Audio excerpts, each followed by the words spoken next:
Hi guys, for today's video, mabilis ang gala. Ito nga ay taken guys bago mag-Carnivale nung Friday. Mabilis ang gala lang to guys kasi hahanap lang tayo ng costume ni Matmat. Nakasakay na nga tayo guys kaya tara, let's go! Kalaway mo ka na ako Mat, nanungatin.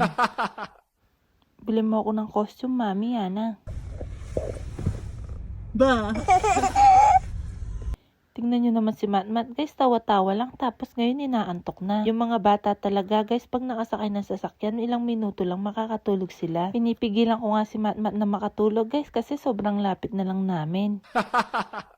Kung hindi guys, mabibitin lang yung tulog niya. Diyan pala tayo pupunta guys sa toy center. Papasok na nga tayo guys. Ang dami nga pagpipilian dito guys, kaso yung iba wala ng sizes. Gusto ko nga biling una guys yung Spider-Man. Kaso nung nakita ko si Batman, parang mas good si Batman.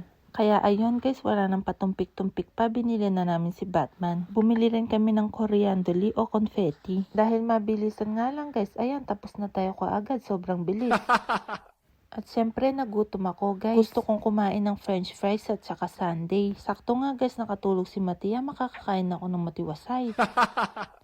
Kaya nag-drive-thru kami sa McDonald's. Kaya alam nyo na guys, matula na naman din ang bulati king at yan. Dahil uwian na din naman yan ng mga estudyante. Kaya binili na din namin sila ng Happy Meal. Kasarap pa mo ng french fries bagong luto. Woo! Tapos nag-video nga ako, nahulog pa yung camera. Tapos nilakat ken pa si Bayo, yan mga ningatsiyo, kanya man ang mga ningatsiyo, ne? Ko mangi, maranop ne, yan kapali na pa mo ng french fries natin, kahit titil making marimla kanya man.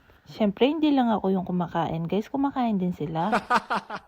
On the way na nga kami sa school ni Ate MC. Pagkadating nga namin, guys, si Daddy na lang yung bumaba para kunin siya. Ayun nga si Ate MC, pagkakita niya sa amin, yung ngiti niya hanggang tenga. Pagkasakay niya nga ng kotse, guys, nakita niya kagad yung Happy Meal, lalo siya natuwa. Yummy! Nung pagkadating nga namin sa bahay, guys, ayan, pinakuluan ko na tong chicharong bulaklak. Hinugasan ko siya, syempre, guys, tapos pinakuluan ko siya sa may laya at asin para matanggal yung lansa. After makuluan, guys, ayan, pinirito ko na. At syempre, nung napirito na, guys, ayan, kainan na. Thank you for watching. God bless. Bye!